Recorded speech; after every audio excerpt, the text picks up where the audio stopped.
another summer day in Siberia. Mind you, it hasn't been that bad. I mean, it hasn't been as humid.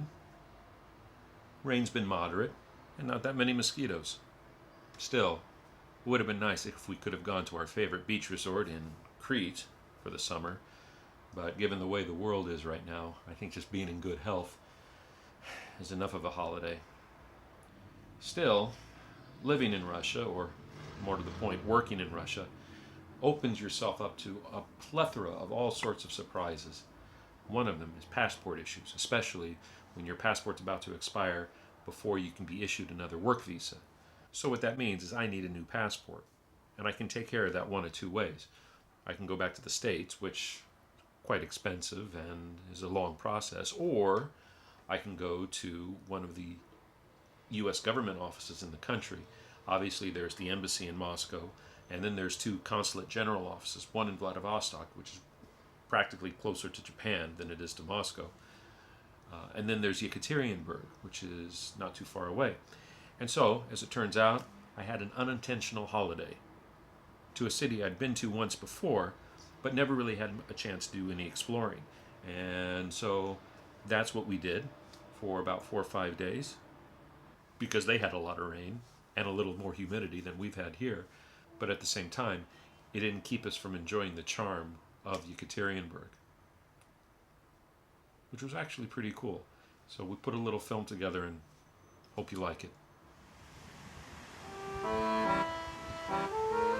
Just over 1,000 miles east of Moscow and about 11 east of the continental border between Europe and Asia, Yekaterinburg, with its population of around 1.5 million, is Russia's fourth largest city. Yet it's referred to as the country's third capital due to its economical and cultural significance. Like most people with a substantially limited amount of knowledge in Russian history, I figured Yekaterinburg was named after Catherine II, aka Catherine the Great. Actually, the city, founded in 1723, was named after Yekaterina Alexeyevna, wife of Peter the Great. She became Catherine I after his death in 1725.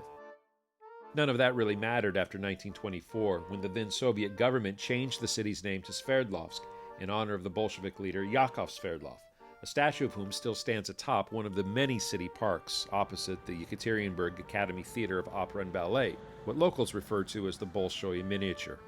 With the end of the Soviet Union in 1991, the city went back to its original name, but just as Sverdlov's likeness remains part of the local landscape, so do other structures from the communist era, such as this statue of Lenin across the street from the city administration building, complete with its clock tower and hammer and sickle. When it comes to architecture, one must on the to-do list in Yekaterinburg is to pay the 400 rubles admission to go to the 52nd floor of the Vysotsky building. Here you get the quintessential bird's eye view of the city.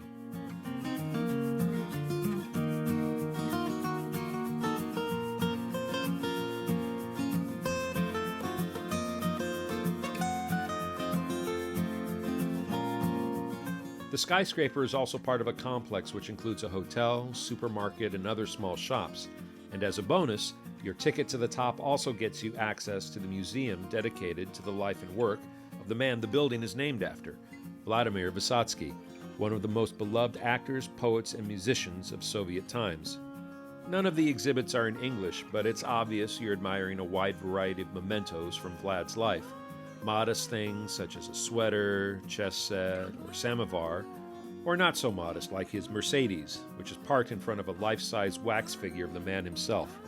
There's also a replica of his Moscow flat in miniature, as well as a full-scale recreation of Vlad's living room with its own sofa and chair where he may have sat and played his guitar, or read an article about his third wife, the French actress Mariana Vladi. To my foreign eyes, the museum is a novel attraction, but one that does provide a look back at life in a society Westerners knew little about, and an entertainer who meant a lot to it.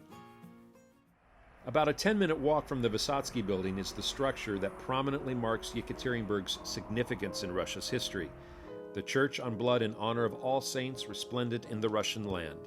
I thought you could get away with just saying Church on Blood, but in fact, that's a term referring to any Russian Orthodox church that commemorates the place where a royal family member was murdered. Turns out there are two others in the country.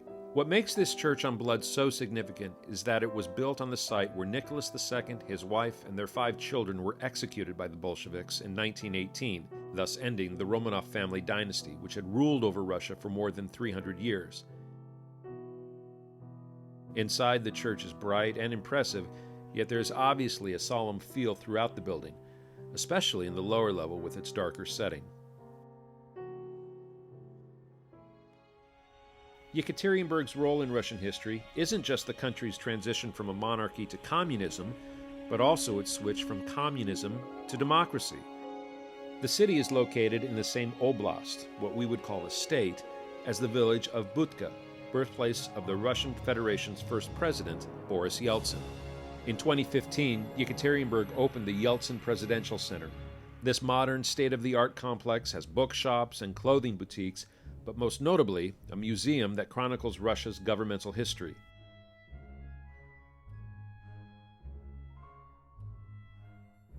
The second level of the museum will take you back to life in the Soviet Union and all its challenges, from shopping in a state market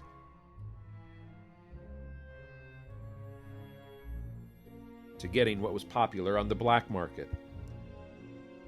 What's most fascinating is how the museum marks the beginning of the end, when on August 19, 1991, national broadcasts of Swan Lake were interrupted by newscasts saying the State Committee for the State of Emergency was assuming power of the country.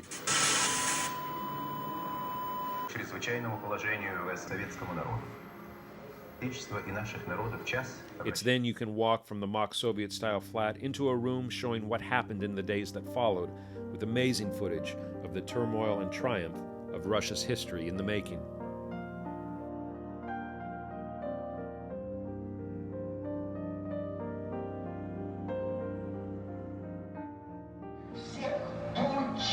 Всегда решалась в столице. Сегодня Москва, сегодня москвичи должны доказать, достойны ли они звания жителей столицы, или они быдло, которому нужен кусок вареной колбасы. Сегодня принял решение объявить государственным флагом России трехцветный флаг.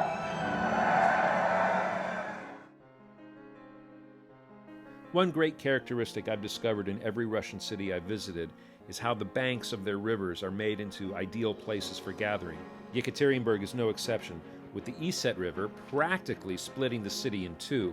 There are walkways on either side and detours to nearby parks or the city's center, with its fountains and endless opportunities to just sit and people watch.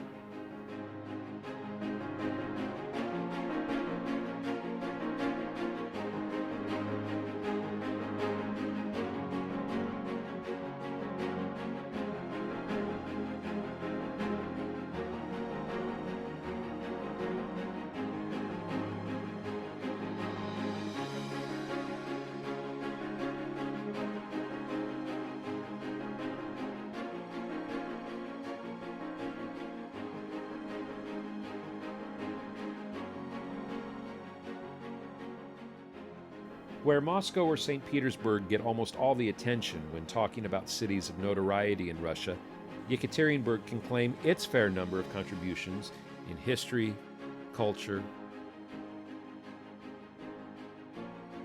or beauty. So you don't get much of a feeling of resentment or even competition between this city and those others. I think it's because taking pride in where you come from and appreciating what it has to offer to the fullest is what it means to be Russian.